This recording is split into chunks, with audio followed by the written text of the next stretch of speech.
Everybody, and welcome to another one in our series, Breaking Down Barriers. My name is Chris Igwe, and I share these videos with you inspired by my book, Breaking Down Barriers, my journey from a small African village to the world stage.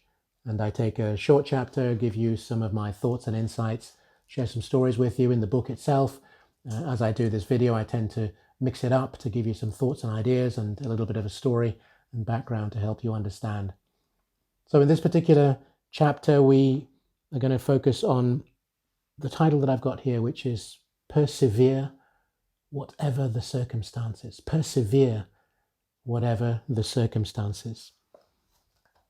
Now, let's be clear. If you do not persevere, you will not grow, let alone succeed.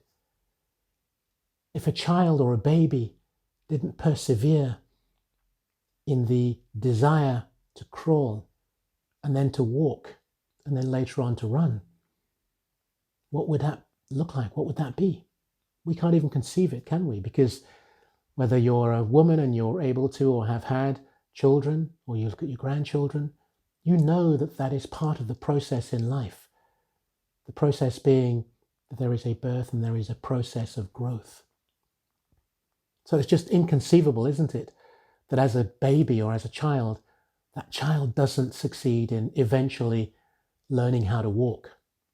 It may take more time than the mother or the parents might have wanted or expected, or comparing the child to other children, but that's not what this is about. It's the perseverance, the fact that whatever happens, I am going to walk, I'm going to achieve this, I'm going to run eventually.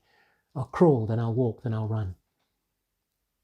Perseverance is the key, one of the most important keys to success in anything we do. And I don't mean this in the sense of financial success or a great job or anything else. Obviously, it's a part of that, but this is a conversation, a point around life, around the fact that if you don't persevere, you're not going to achieve whatever it is that you wanted to achieve.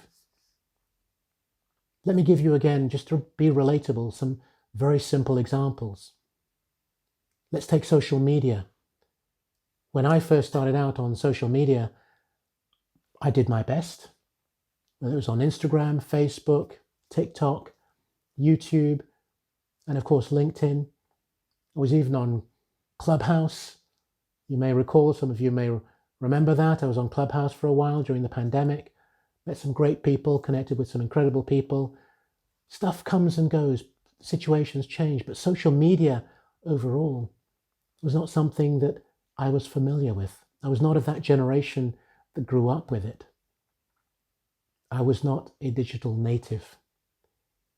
So I had my struggles. Didn't always work out. But my greatest coaches, and I would say, what would be the right way to put it? They were the ones who wanted to make me grow, but at the same time chastised me or told me off or reminded me of something I didn't do right or should do better each time. My children. They are the digital natives. So they taught me and I learned from them. But if I didn't persevere, I wouldn't be as comfortable today delivering this video to you. When I first started out my YouTube channel, a different one on leadership, I was doing 2 videos a week. That one stopped, so I'm focusing on this one now. 2 videos a week. Boy, did I get it wrong initially. Boy, did it not sound great. Boy, was it like, who's on the other side? Who's listening to me? Who cares about listening to me? And I got through that.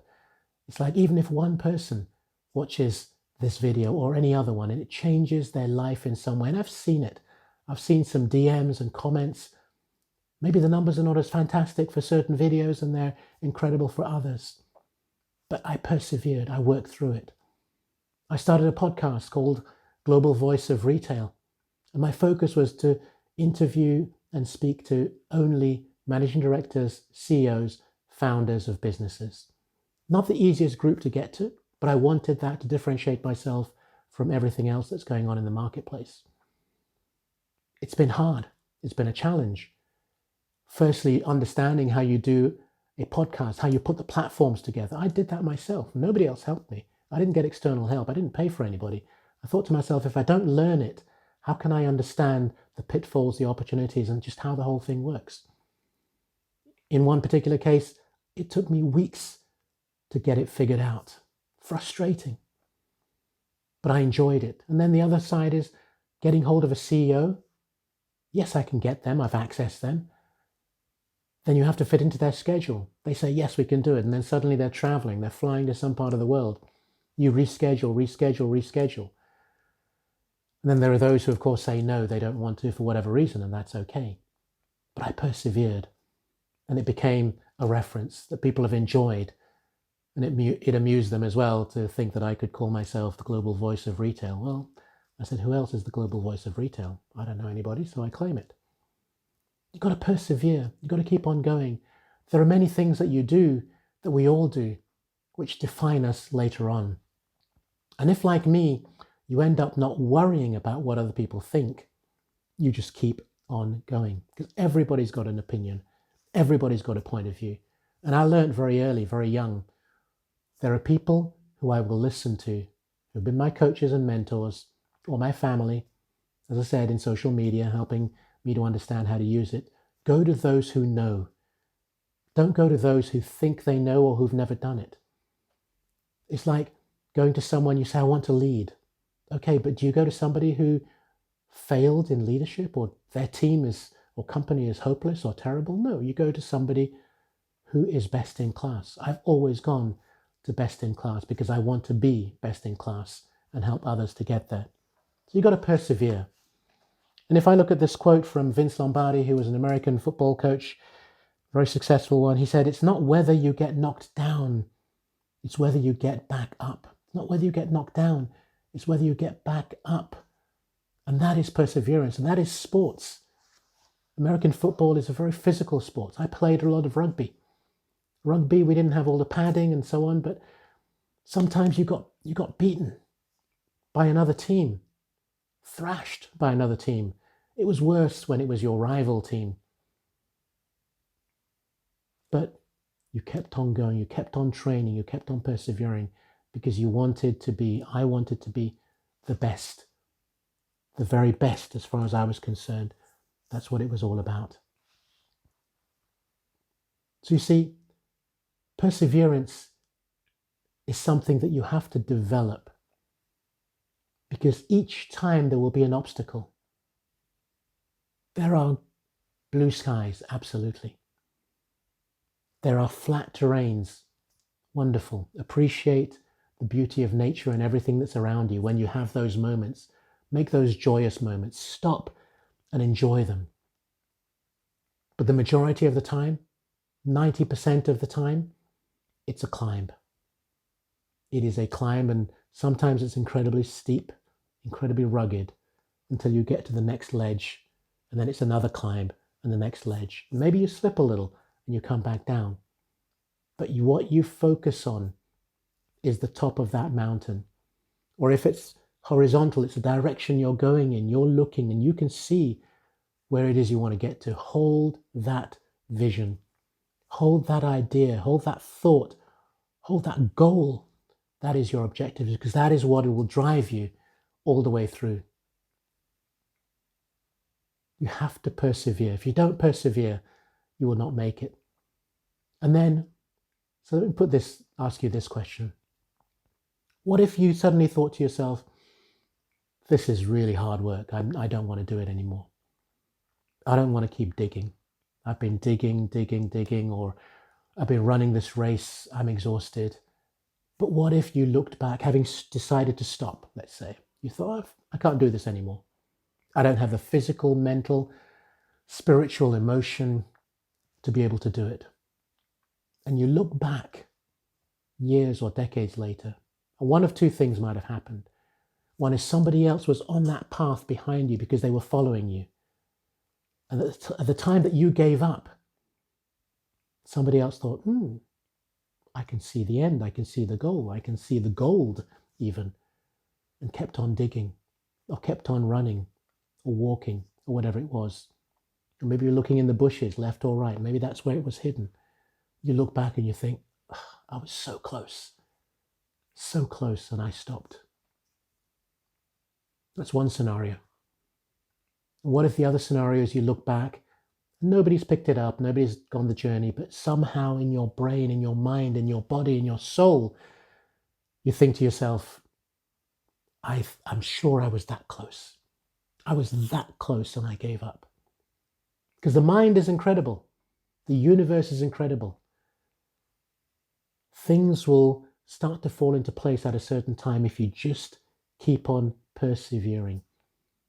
But then when that thing in the back of your mind says, you were that close, and regret starts to hit you, that is so much of a burden to carry in both cases, whether somebody else found the gold or you missed the gold.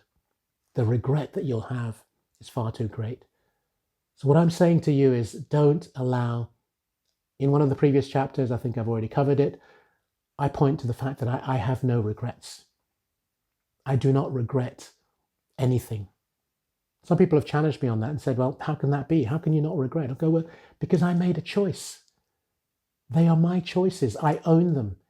If I decided to stop something or to do something or to go a path that wasn't the right path or get into a relationship which wasn't the right one, professional or personal.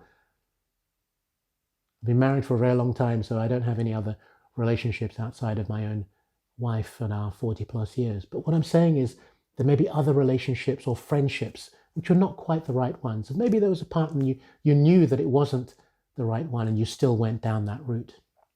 You ignored that part of you that goes, that intuition that says, which I spoke about before, intuition, which says, this is not the right thing. Now, generally, I've worked with my emotion, my intuition, rather than against it. But the point I want to make here is that I have no regrets because I make choices. And through those choices, I make decisions. And those decisions, thankfully, 99% of the time are the right ones for me. So you have to persevere. You have to break through whatever it is that is holding you back or stopping you or preventing you. In business, we have to persevere. As an entrepreneur, you have to persevere. Why? Because if you don't carry the burden, and maybe you've got partners and associates and whatever in the company, that's fine. That's great. But if it's your idea and you are the founder, CEO, president, whatever, then you are carrying the greatest responsibility for that business or entrepreneurial endeavor to work. So don't underestimate perseverance. Perseverance is the fuel that gets you through in the moments when you are, I'm exhausted. I can't do this anymore. But then you get up and you go, I've got to get up. As Vince Lombardi said, it's about getting back up. It's about getting back up. You may have heard the expression, fall down 7 times, get up 8. Doesn't matter how many times you fall down, doesn't matter how many times you fail. I've often encouraged people to go out and read some of these incredible stories of people who have built businesses. Many of my legendary greats that I have followed, whether it's Sir Richard Branson or Lee Iacocca of the Chrysler Company, or Henry Ford, or Nelson Mandela, these people who have just had incredible struggles, but they have not given up. They've been focused on the outcome. You can do that as well. So I'll leave you with that, and I hope that this has hopefully inspired you, first of all, if nothing else, to just not allow a lack of perseverance to hold you back, but make it even more positive and use perseverance to work through and get through, knowing that that is 95%, 90% of your success, is the ability to persevere and get through. Feel free to like, comment, and share, and of course come back for subscribe to the channel, but come back for additional videos in due course. And in the meantime, I wish you all the best and say thank you.